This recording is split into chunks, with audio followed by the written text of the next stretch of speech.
You are not here by chance. The universe has marked you, and the signs are everywhere.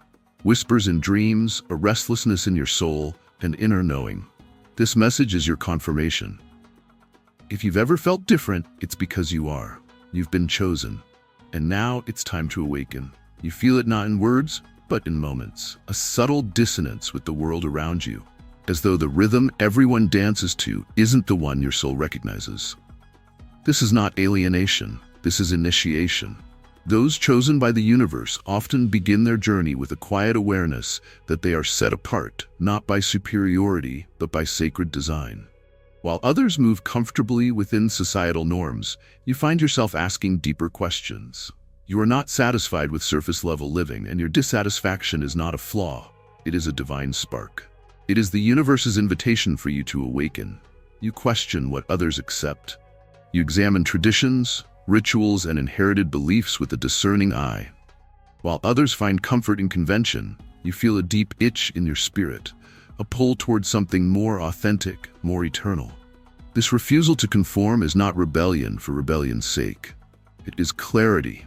It is alignment. It is the first mark of one called to a higher path. The chosen are not here to maintain systems. They are here to transcend them. And for that, the world may resist you, but your task is not to be accepted. It is to remember who you are. The second marker appears in the form of inner turbulence. Your life does not unfold smoothly. Storms come, not just externally, but within. These are not random hardships. They are sacred disruptions. Trials, betrayals, loss, and loneliness arrive not as punishment, but as purifying flames. They strip away illusion. They force you to shed the layers you once thought defined you.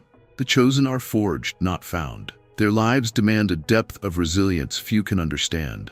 And yet, through every collapse, something ancient and indestructible within you remains intact. That is the essence of your being, the part untouched by the world's chaos. You feel emotions with a force that startles even you. Joy is transcendent. Pain is piercing. Beauty moves you to tears. Injustice leaves you sleepless. This sensitivity is not a burden, it is a gift. It is the universe's way of tuning your instrument to frequencies others cannot hear. With this heightened awareness, you detect dishonesty in words, dissonance in relationships, and energy shifts in environments. You read between the lines of silence. You feel truth before it is spoken. This is empathy, not as softness, but as spiritual intelligence. It allows you to be a mirror for others, reflecting the light they've forgotten they carry. There comes a time when solitude no longer feels like isolation, but like home. The chosen often withdraw, not to escape life, but to meet it more deeply. While others chase constant noise and distraction, you seek stillness. It is in the silence that your clearest revelations emerge. Meditation, introspection, nature, prayer, these become not practices, but lifelines. The inward journey becomes your sanctuary. You realize that growth does not happen in the crowd. It happens in the quiet spaces where the soul can breathe. Here you don't feel alone. You feel connected to something vast, something eternal, something that has been waiting for you to listen. Your dreams are not ordinary. You receive symbols, messages, visitations. Some nights, you wake with your heart racing, certain something important just happened beyond your comprehension. This is not imagination. It is communication. The universe speaks in images, patterns, and metaphors. The subconscious becomes a theater for guidance. The chosen begin to decode these signs, recognizing them as whispers from the divine. You learn to trust the intuitive nudges, the synchronicities, the persistent inner voice. They lead you forward when logic fails. They are the compass of the awakened. Relationships no longer fit into the boxes they once did. You find yourself letting go of people who drain your spirit, no matter how long they've been in your life. This detachment is not coldness, it is clarity. You are no longer willing to shrink yourself for the comfort of others. You see how energy flows between people, and when something feels misaligned, you cannot ignore it. Your standards shift, not out of pride, but out of self-respect. The chosen cannot carry everyone. They are here to be a beacon, not a crutch. And sometimes, shining means standing alone. Your connection to the unseen deepens. You begin to feel the presence of something sacred surrounding you. Call it God, Source, Spirit, the Divine, it doesn't matter. What matters is that you feel it. You sense protection when you should feel fear. You feel calm in the middle of chaos. There are moments when time seems to pause, when the veil feels thin. These are glimpses of your origin.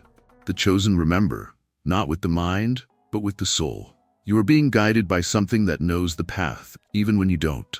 Your body begins to react to energies more intensely. Environments exhaust you, crowds drain you, artificiality makes you feel physically unwell. This is not fragility, it is refinement. As your frequency rises, your vessel becomes more selective. The chosen must treat their bodies as temples. Diet, rest, movement, breath, all become spiritual disciplines. You begin to sense when your body is speaking on behalf of your soul. You learn to listen.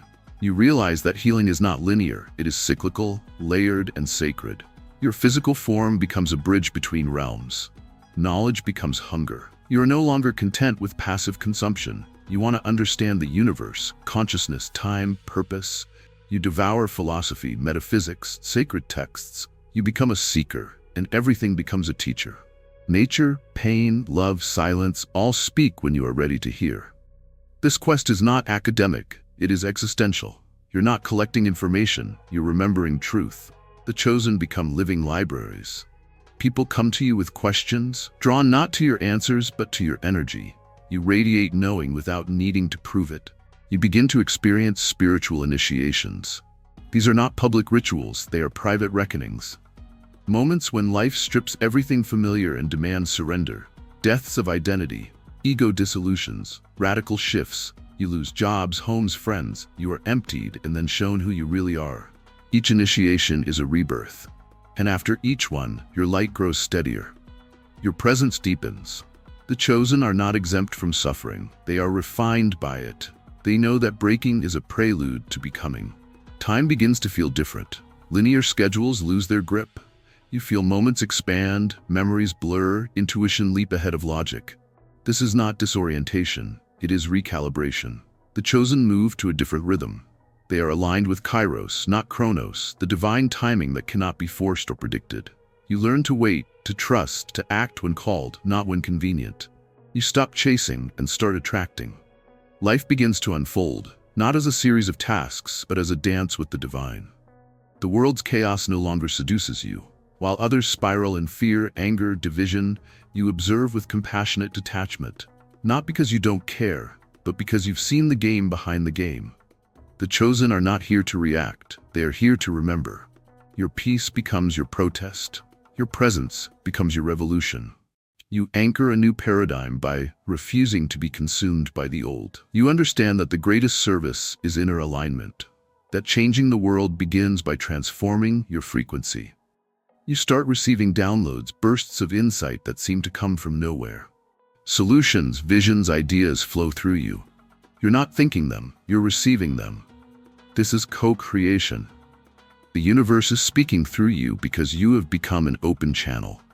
You stop trying to own your gifts and start honoring them. The chosen don't perform, they transmit. Their creativity is not for applause, it is for awakening.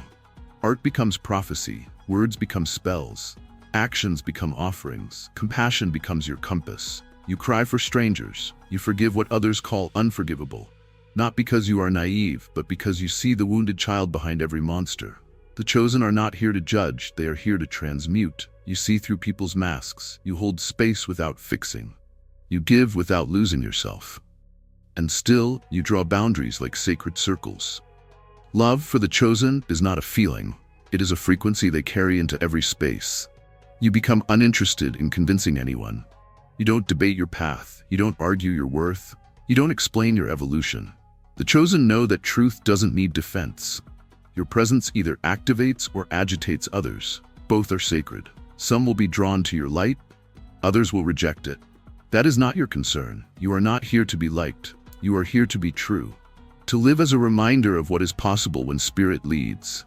You begin to notice signs constantly. Numbers, animals, dreams, songs. The veil thins. The language of the universe becomes familiar. You don't need external validation, but you receive it in divine timing. The chosen are not abandoned, they are affirmed in subtle and powerful ways. You start living in dialogue with life itself. Every moment becomes a message, every encounter an oracle, every setback a reroute. You are being led always. You no longer fear endings. Death loses its sting, not just physical death, but the death of versions, identities, seasons. You learn to grieve and grow simultaneously. The chosen are perpetual phoenixes. They burn, they rise, they illuminate. Nothing is final. Every loss is a portal. Every goodbye makes room for something more aligned. You realize that clinging is suffering. Letting go is liberation. And in the letting go, you find yourself. Your path stops looking like anyone else's. You may not hit milestones on time. You may zigzag, pause, leap. The chosen don't walk the path. They become the path. You start trusting your timing, even when it confuses others. You stop comparing your journey to theirs. What is meant for you cannot miss you. What is not meant for you cannot stay. This becomes your mantra. This becomes your peace. You realize that being chosen is not about spotlight. It's about stewardship. The gifts you carry are not yours alone.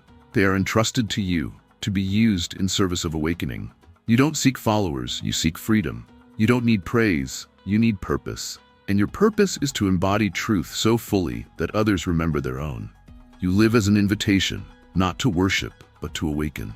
And when it all becomes too much, the sensitivity, the solitude, the responsibility, you remember that you are never alone, that the same force that chose you also sustains you, that there is a divine intelligence orchestrating every detail, that nothing is wasted, that everything is sacred, that your very existence is a prayer in motion. The signs never stop, the calling never fades, the journey never ends.